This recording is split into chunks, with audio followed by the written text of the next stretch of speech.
very much. Yeah, my name is Kento Kawaharazuka, and I'm an assistant professor at JSK Robotics Laboratory in the University of Tokyo, Japan. And I'm truly honored to have this opportunity to share my research with you all. So let's start my talk. The first, our lab, JSK, has made a significant contribution to the human-like embodied intelligence, so especially in the humanoid community over many years. So first, we have worked on the life-sized humanoids like a PR2 and HLP2 for daily assistive tasks. PR2 is able to go to Subway to buy a sandwich, and HLP2 can transport a cart loaded with items. The second, we have developed Jackson, the high-power humanoid robot capable of dynamic motions such as playing tennis, the batting, the punching, and also the roller skating, and even underwater walking. And third, we have created a flying humanoid that can alternate between flying and ground mobility. And also we have developed a modular transformable humanoid with attachable and detachable arms and legs. Fourth, we have developed the musculoskeletal humanoid that closely mimics the human body. Here today, I would like to focus specifically on this area that I have dedicated the most effort to, that is the tendon-driven musculoskeletal humanoids. And this research has often been conducted with the goals of understanding human motor abilities, incorporating human physical advantages into robots, and ultimately creating the ideal humanoid. In other words, it explores how to realize human-like embodied intelligence from hardware to software. There is a long history of the musculoskeletal humanoids in JSK, and our journey began with a spine. So the first robot with a spine was Kra, the 1999, and although it was a very small humanoid. And the next one is Kenta, the world's first life-size musculoskeletal humanoid. And then the Kotaro, the Kojiro, and Kento were developed using the emerging 3D printing technologies. With gradually increasing the motor output, these robots became capable of standing and performing dynamic motions. Then the next generation robots, the Kenshiro, Kengoro, and Musashi, they were developed using metal machining and sometimes metal 3D printer instead of the fragile, the plastic 3D printed parts. I can show some of these robots, and this is Kenta, the world's first life-sized tendon-driven humanoid equipped with a spine, and it has 40 motors and 12 spherical joints. And here you can see the Kenta learns how to swing more dynamically using the genetic algorithm. And next one is the Kojiro. The motors have been upgraded, allowing for the higher torque and powerful motion. Some parts of the body incorporate non-linear elastic springs, enabling variable stiffness control directly through hardware. This allows Kojiro to perform dynamic, force-intensive movements like mochi pounding, as well as the movements requiring wrist flexibility and snap, like playing traditional Japanese wadaiko drums. Aiming for more human-like body, we have developed the Kenshiro. Here we utilize the metal machining, metal welding, 3D metal printing, and sometimes lost wax casting instead of a fragile plastic 3D printed parts. And Kenshiro features a human-like thorax, collarbone, and scapula, and has the same number of vertebrae with the human beings, with robot. And the next is Kengoro. The Kengoro has a human-like thorax, the collarbone, scapula, and humerus. And the most remarkable feature of the Kengoro is its ability to sweat. And when the robot drinks the water, the liquid flows into the interior of the upper arm, made of a special biporous metal structure. And when the motors heat up, the water evaporates from the metal. The cooling the motors via evaporative cooling, essentially allowing the robot to sweat. Also, this robot contains 124 motors inside throughout its body. Can you imagine that? While a typical humanoid robot has around 30 motors, but the Kengoro has 124 motors. And all 124 motors must be coordinated to move seamlessly. But even so, the human body is far more complex rather than Kengoro. And the fact that humans move so smoothly despite the complexity is truly fascinating. Then the fully modularized musculoskeletal humanoid, the Musashi, was developed.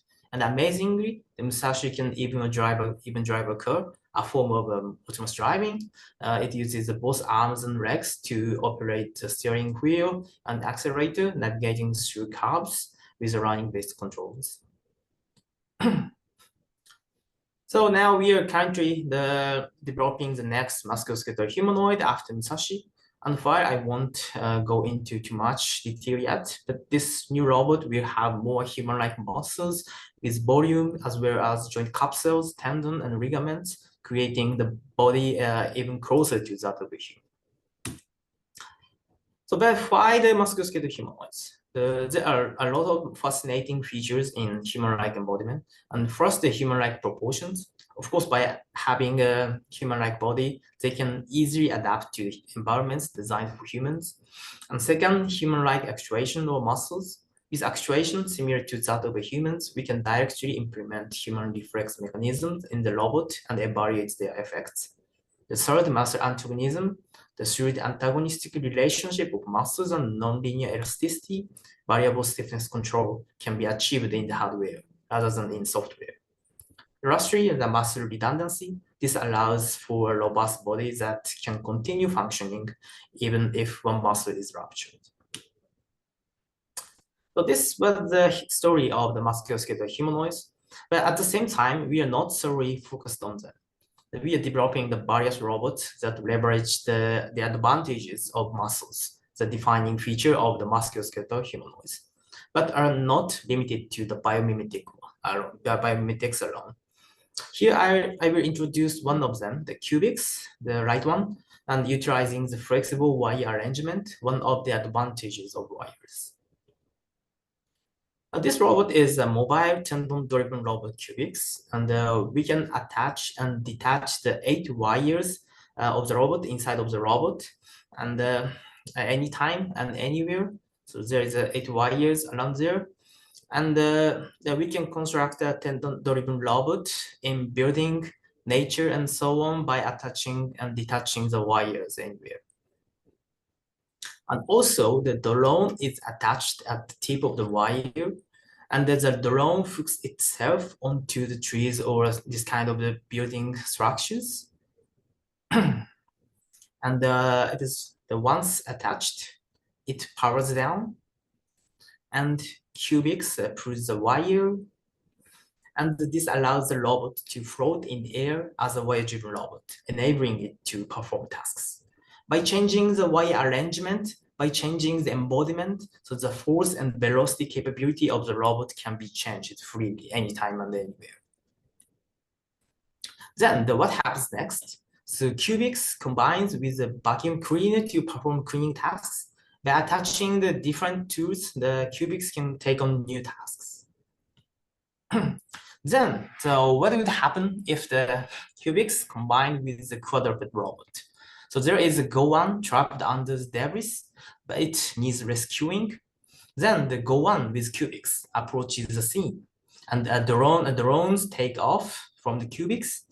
First, 2 drones lift off and attach wires, followed by 2 additional drones hooking onto wires as well. As the wires pull, Go1 is lifted into the air.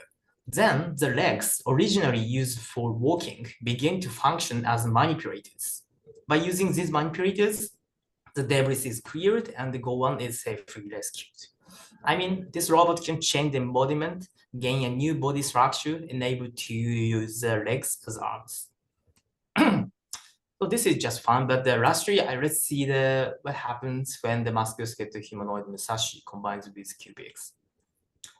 Yes, when the combined, the CubiX Musashi uses its 8 wires to lift itself from a prone position. It's fun. Yes. Also, the Musashi, they can even perform a mid-air kick. Yeah, showcasing the unique capability that we cannot, the human beings cannot perform. Yes, thank you. This is a summary. The musculoskeletal humanoids have the human-like proportions, actuation, muscle antagonisms, and muscle redundancy, and these features greatly contribute to the human-like embodied intelligence. Also by utilizing the wire-driven mechanisms, non-biomimetic, but the robot can change its embodiment through the flexible wire arrangement. Thank you so much. Thank you very much. Amazing robots. Incredible. I see a very simple, fast question, so maybe I can ask you now. Someone is asking how much weight can the CubiX robot carry? CubiX can carry up to the maybe 30 or 40 kilograms. Yes. Okay. Excellent. Yes, so each wire can exert the 25 kilograms. Yes, so there is 8 wires. Yeah, if we use at the maximum, maybe the 100 kilogram is possible. Yeah.